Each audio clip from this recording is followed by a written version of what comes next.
Hello जय हिंद दोस्तों, मैं शुभम आपका स्वागत करता हूं आपके अपने इस यूट्यूब चैनल शुभम ई क्लासेस में। आज हम एक आर्मी का मॉडल पेपर डिस्कस करने वाले हैं और बेसिकली ये आपका एक तरह से मिनी मॉक टेस्ट होने वाला है। बहुत सारे विद्यार्थी को मिनी मॉक टेस्ट का कंसेप्ट मालूम है, पर जो विद्यार्थी हमारे साथ नए जुड़े हैं उन सभी को बता दें कि जो आपका एक्चुअल मॉडल पेपर होता है, जो आपका एग्ज़ाम होता है, उसके अंदर प्रश्नों की संख्या 50 होती है, जिसमें सामान्य ज्ञान, सामान्य विज्ञान, गणित और रीजनिंग चारों सेक्शन होते हैं। और ये जो हमारा मिनी मॉक टेस्ट है, इसके अंदर प्रश्नों की संख्या आधी हो जाती है, यानी कि 25, परंतु हम सेक्शन चारों कवर करते हैं, जीके, जीएस, मैथ्स और रीजनिंग, जिसके अंदर जीके के आपके 8 प्रश्न रहेंगे, साइंस के आपके 8 प्रश्न रहेंगे, मैथ्स के 6 प्रश्न और रीजनिंग के 3 प्रश्न।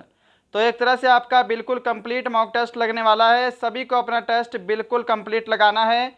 और हमारा जो ये मॉडल पेपर है, इसका मैंने थोड़ा सा लेवल इंक्रीज़ किया है। तो देखिएगा आपके इस टफ लेवल में कितना स्कोर बनता है। चलिए अपनी क्लास स्टार्ट करते हैं।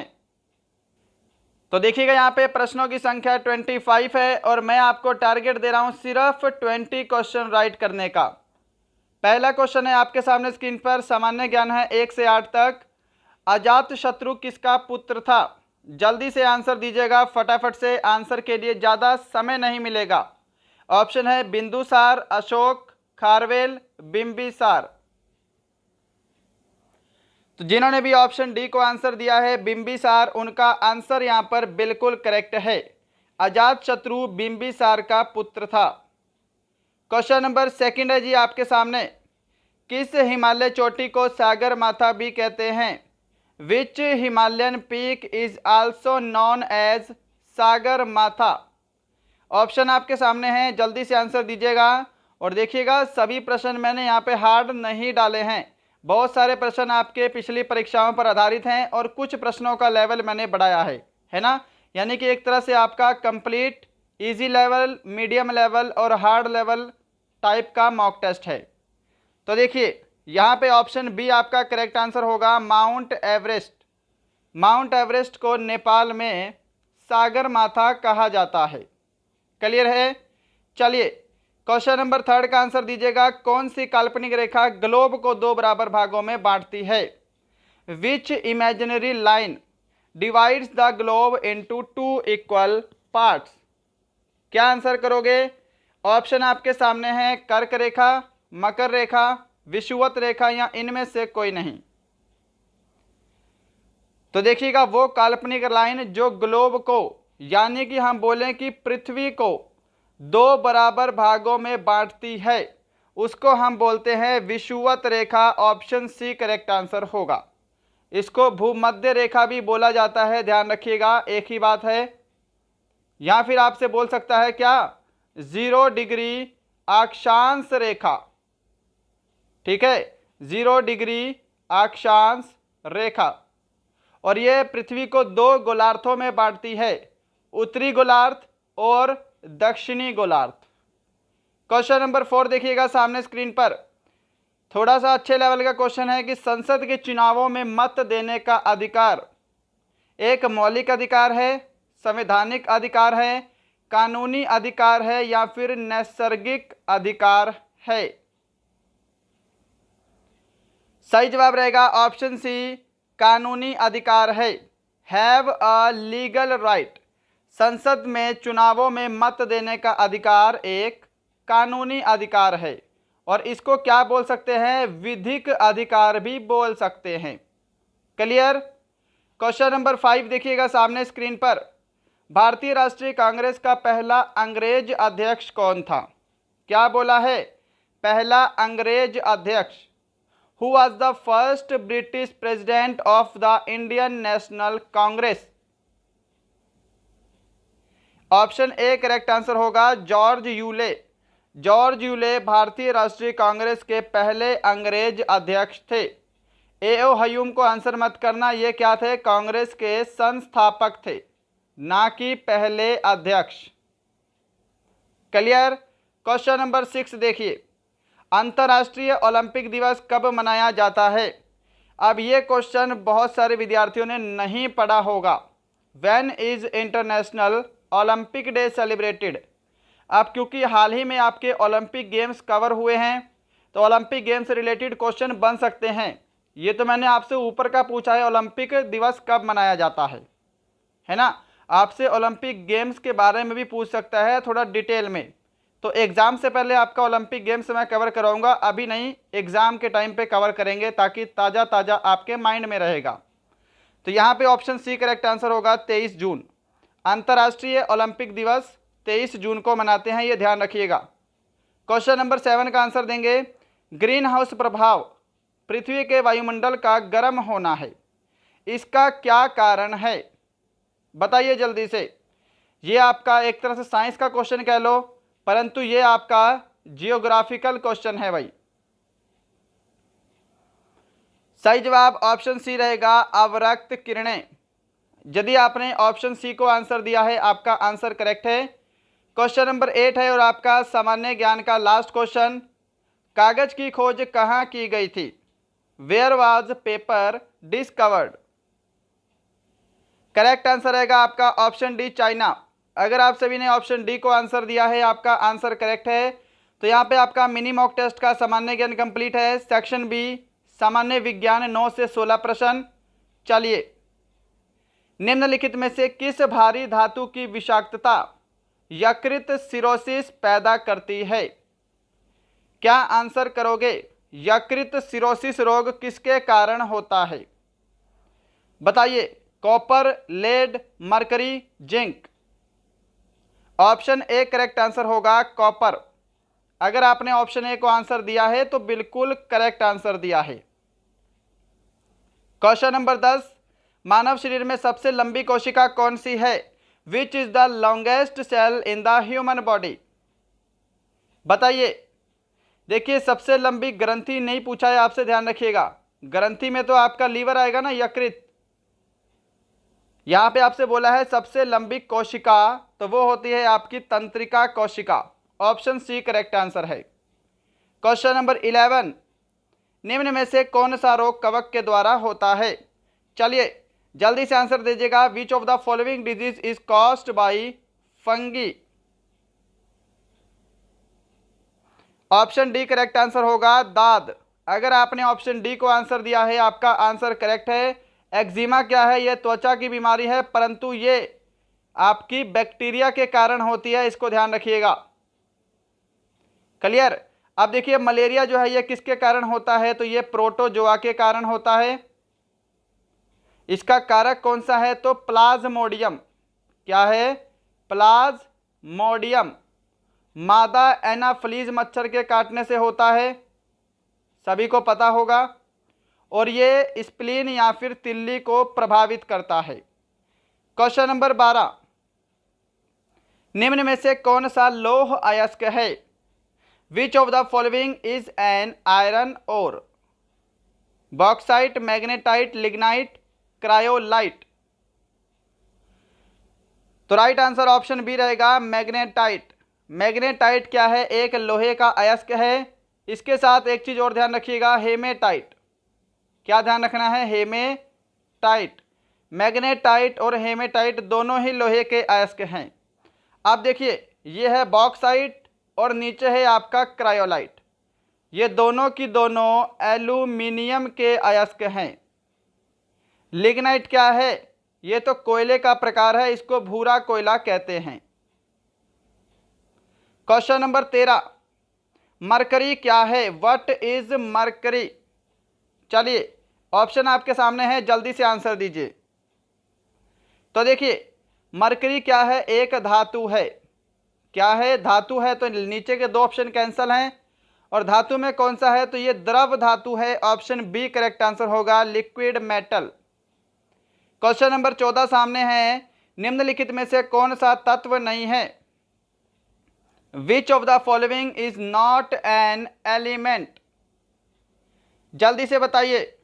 अब देखिए, आपको मैं तत्व और यौगिक में पहले अंतर बताता हूं, सुनिए। वे तत्व जो एक ही प्रकार के परमाणु से बने होते हैं तत्व कहलाते हैं। जो एक ही प्रकार के परमाणु से मिलकर बने होते हैं उनको तत्व बोलते हैं। क्लियर। जैसे सोडियम, टीन, कार्बन, ये क्या है? तत्व हैं। ऑप्शन सी करेक्ट आंसर होगा। पानी क्या है? तत्व नहीं है, क्योंकि ये आपका हाइड्रोजन और ऑक्सीजन के मिश्रण से बनता है। पानी का सूत्र H2O हाइड्रोजन और ऑक्सीजन के मिश्रण से बनता है, इसीलिए इसको क्या बोल सकते हैं हम? ये यौगिक है, कंपाउंड। क्वेश्चन नंबर 15 है आपके सामने, डेसिबल किसकी इकाई है? What is the unit of decibel? Correct answer option B रहेगा, ध्वनि। इसमें समय नहीं दूंगा, आसान क्वेश्चन है। और क्वेश्चन नंबर 16 है आपका सामान्य विज्ञान का लास्ट क्वेश्चन। लेंस का निर्माण किस कांच से होता है? पायरेक्स कांच, फिलेंट कांच, सोडा कांच, कोबाल्ट कांच। ऑप्शन आपका यहाँ पे बी करेक्ट आंसर होगा। लेंस का निर्माण फिलेंट कांच से होता है। अगर आप सभी ने ऑप्शन बी को आंसर दिया है, आपका आंसर करेक्ट है। क्लियर है यहाँ पे? तो यहाँ पे आपका सामान्य ज्ञान और सामान्य विज्ञान दोनों कंप्लीट होते हैं। सेक्शन सी है आपका गणित, और देखिएगा गणित के मात्र 6 प्रश्न हैं और इसके बाद 3 प्रश्न आपके रीजनिंग के हैं। तो थोड़े थोड़े प्रश्न हैं, टेस्ट को बिल्कुल कंप्लीट लगाना है। कॉपी पेन लेकर बैठिएगा अगर आपके पास संभव हो सके तो। क्वेश्चन नंबर 17 का आंसर दीजिए कि 17 से 39 में कम से कम क्या जोड़ा जाए कि यह 11 से पूर्णतः विभाजित हो जाए। अगर मैं आपको 11 का डिविजिबिलिटी रूल बताऊं तो थोड़ा वो आपके लिए लेंथी हो जाएगा, क्योंकि क्वेश्चन तो छोटा सा ही है, रकम छोटी सी है। तो क्या करो, 17 से 39 को 11 से भाग कर दो। मेरे से पहले सोल्व करना है आपको कॉपी पेन पे, फिर आपको मेरे साथ आंसर मैच करना है। सॉल्यूशन मत देखिए, अगर आपको नहीं आता तो सॉल्यूशन देख सकते हैं, कोई इशू नहीं है। इसको मैं 11 से भाग करूंगा तो देखिएगा 11 एकम 11, नीचे आपका 6 आएगा, फिर 3 आएगा, 11 पंजे 55, तो यहाँ पे आपका 8 आएगा, फिर 9 आएगा। अब देखिए 11 8 88, कितना शेषफल बच रहा है? एक शेषफल बचा हुआ है। अब 11 से कैसे भाग होगा? अगर मैं इस एक में 10 जोड़ दूंगा तभी तो ये 11 बनेगा और 11 से भाग हो जाएगा। तो यानी कि इसमें हमको 10 और जोड़ना पड़ेगा, तब जाके ये 11 से पूरी तरह से भाग हो जाएगी। समझ में आया सभी को? चलिए, और लास्ट में सभी को स्कोर बताना है कि आपका स्कोर इस मिनी मॉक टेस्ट में कितना हुआ है। आंसर दीजिए, वह न्यूनतम संख्या क्या है जिसे 15 और 20 से विभाजित किए जाने पर प्रत्येक स्थिति में 9 शेषफल रहता है? तो ऐसे प्रश्नों के लिए क्या करना है, ये 15 है और दूसरी संख्या आपकी 20 है, इनका आप एलसीएम ले लो। पहले इनका एलसीएम कितना आएगा भाई? 60 आएगा। यानी कि 60 तो ऐसी संख्या है जो 15 और 20 से पूरी तरह से भाग हो जाएगी, है ना। और हमको न्यूनतम संख्या बतानी है, यानी कि सबसे छोटी संख्या बतानी है। अब ऑप्शन के अकॉर्डिंग तो 69 आपका करेक्ट आंसर होगा। देखिए 60 तो पूरी तरह से 60 से भाग हो रहा है, 69 को भाग करेंगे तो 9 जो है वो आपका शेषफल बचेगा, है ना। ऑप्शन सी करेक्ट आंसर है। अब यहाँ पे आपका आंसर 309 भी हो सकता है, क्योंकि अगर 309 को 60 से भाग करेंगे तो आपका 9 शेषफल बचता है, बिल्कुल बचता है।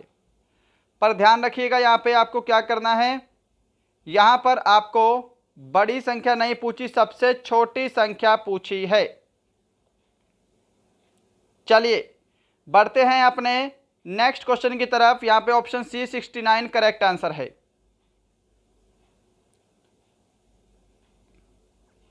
क्वेश्चन नंबर 19, और ये थोड़ा सा अच्छे लेवल का क्वेश्चन है, थोड़ा सा दिमाग लगाइएगा तो क्वेश्चन जल्दी से सॉल्व हो जाएगा।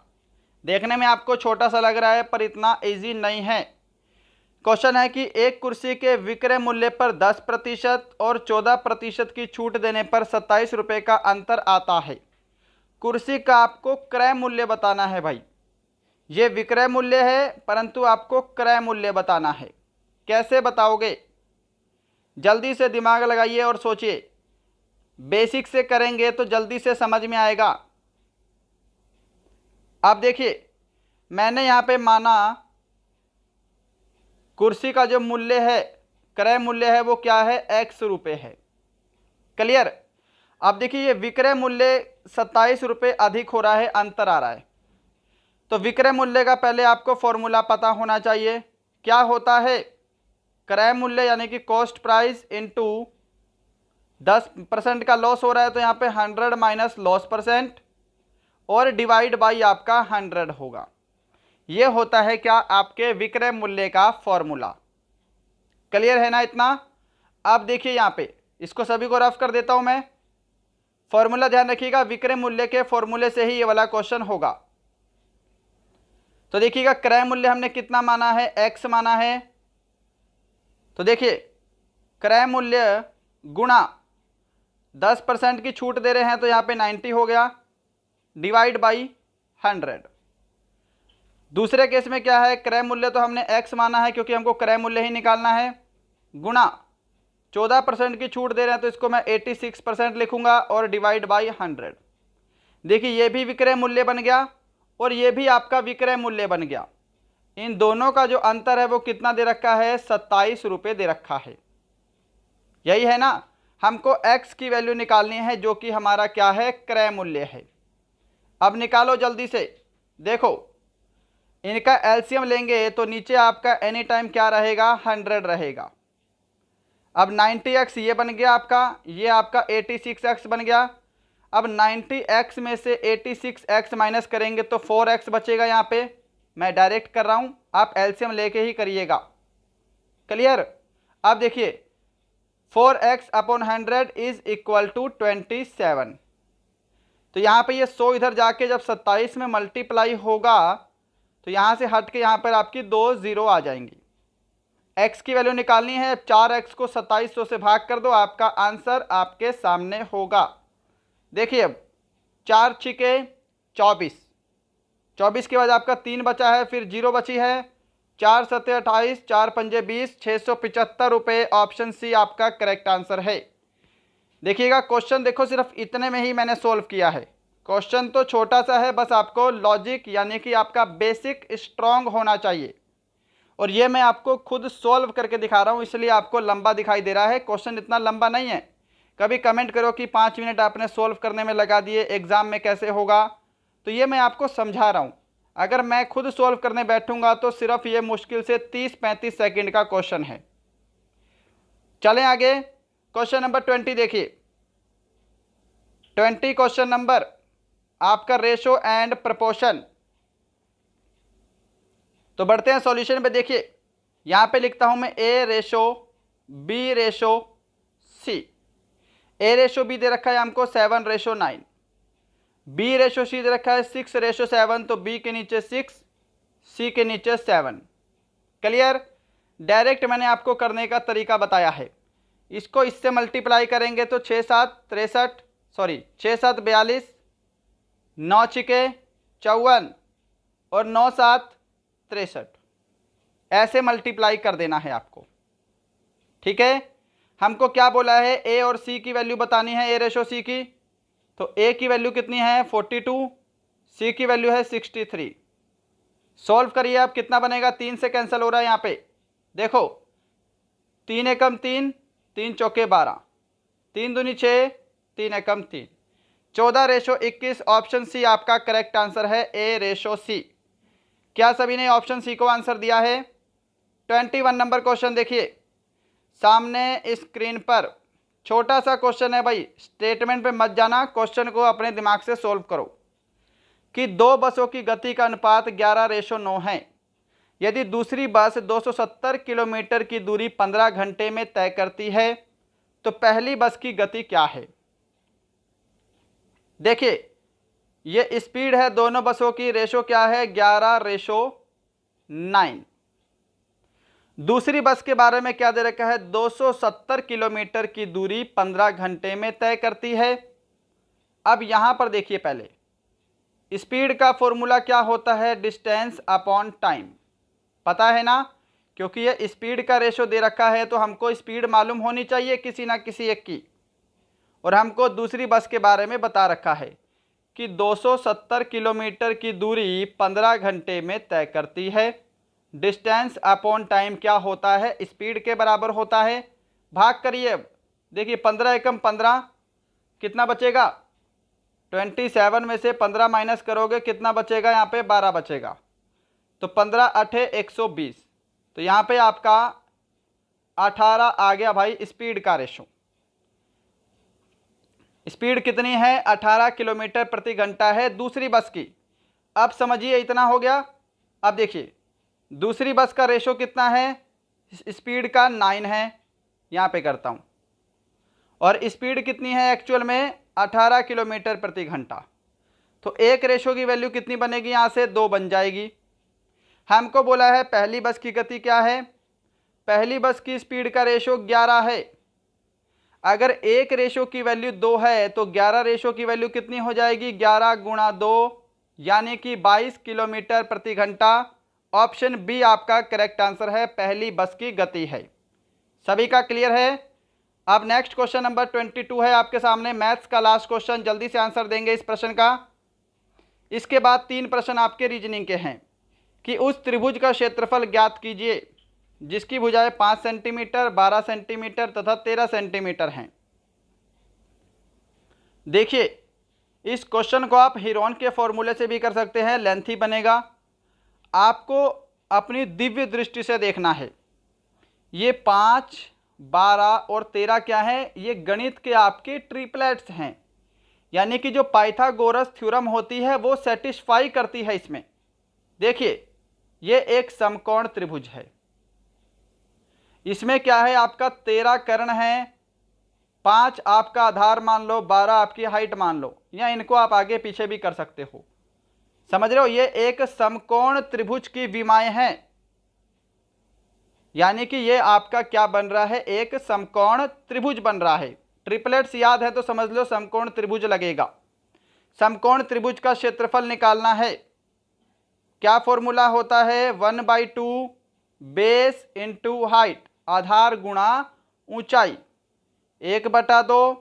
आधार हमने 5 मान लिया भाई, ऊंचाई हमने कितनी मानी है, 12 मान ली है। आप ऊपर नीचे भी कर सकते हो, आंसर में कोई फर्क नहीं पड़ेगा।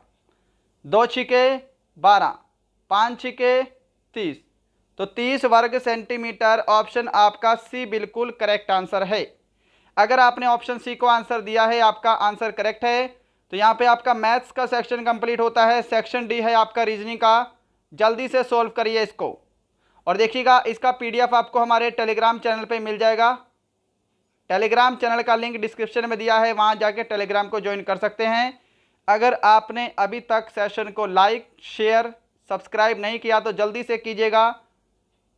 चलिए, और आपकी 2-3 दिन की पीडीएफ अभी पेंडिंग है, अपलोड नहीं हुई है टेलीग्राम पे, तो मैं आज अपलोड कर दूंगा, और साथ में इसका भी पीडीएफ अपलोड हो जाएगा आज टेलीग्राम चैनल पे। देखिए यहाँ पे आंसर सभी ने दे दिया है। हाइग्रोमीटर से क्या मापते हैं, आर्द्रता। बैरोमीटर से क्या मापेंगे, दबाव। ऑप्शन बी करेक्ट आंसर है। ये आपका जीएस का क्वेश्चन है। क्वेश्चन नंबर 24 देखिए, कौन सा है जो अन्य से भिन्न है। क्या आंसर करोगे, ऑप्शन डी आंसर करोगे, सूर्य। पृथ्वी, मंगल, शनि क्या हैं, ग्रह हैं। सूर्य क्या है, तारा है। क्वेश्चन नंबर 25 है आज का लास्ट क्वेश्चन। आंसर दीजिए इस प्रश्न का, जल्दी से आंसर देंगे इस प्रश्न का। राइट आंसर क्या होगा कि रैट को 40 लिखते हैं, चैट को 33 लिखते हैं, तो रिटर्न को कैसे लिखा जाएगा। अब देखिए रैट, आर की प्लेस वैल्यू कितनी होती है, 18 होती है। आपको लॉजिक समझना है, अपने आप कॉपी पेन पे सॉल्व करो। अगर कर लिया है तो आंसर मैच करो। ए की प्लेस वैल्यू 1 होती है, और टी कौन से नंबर पे आता है इंग्लिश में, 20वें नंबर पे आता है। अगर मैं इन सबको जोड़ दूं तो कितना बनेगा, यहाँ पे आपका 39 बन रहा है, और यहाँ पे आपका 40 है, यानी कि आपको 39 में 1 प्लस करना है, तो ये आपका 40 बन रहा है। अब इसको चेक करो क्या इसमें भी सेम लॉजिक लग रहा है। देखिए सी की प्लेस वैल्यू 3 प्लस, एच की प्लेस वैल्यू 8 प्लस, ए आता है पहले नंबर पे और टी आता है 20वें नंबर पे। देखिए अब 8 और 3 11, 11 और 1 12, 12 में अगर मैं 20 जोड़ूंगा तो कितना बनेगा, 32 बनेगा। और फिर हमको लास्ट में +1 करना है, तो क्या 33 बन रहा है यहाँ पे? तो बिल्कुल सेटिस्फाई कर रहा है आपका ये वाला लॉजिक। तो अब आपको आगे क्या चेक करना है? रिटर्न का कोड चेक करना है। तो यहीं पे कर लेते हैं, है ना। यहाँ पे देखिए आर की प्लेस वैल्यू कितनी होती है? तो ये होती है 18 प्लस ई की होती है 5, टी की होती है 20, यू की होती है आपकी 21 और यहाँ पे आर की 18, एन की 14। अब अगर आप इन सबको जोड़ेंगे तो कितना बनेगा? 96 बनेगा और फिर +1 कर दो तो यहाँ पे आपका 97। बिल्कुल करेक्ट आंसर होगा ऑप्शन डी। अगर आप सभी ने ऑप्शन डी को आंसर दिया है तो आपका आंसर बिल्कुल करेक्ट है। क्या सभी ने ऑप्शन डी को आंसर दिया है? तो दोस्तों ये थे आपके आज का मिनी मॉक टेस्ट पूरे 25 प्रश्नों का। बताइएगा आज का सेशन आपको कैसा लगा। और आज मैंने आपको टारगेट दिया था ओनली 20 क्वेश्चन राइट करने का, तो क्या सभी ने इतना टारगेट किया है या नहीं किया है? सभी को कमेंट बॉक्स में स्कोर कमेंट करना है। मिलते हैं कल, तब तक के लिए जय हिंद, जय भारत।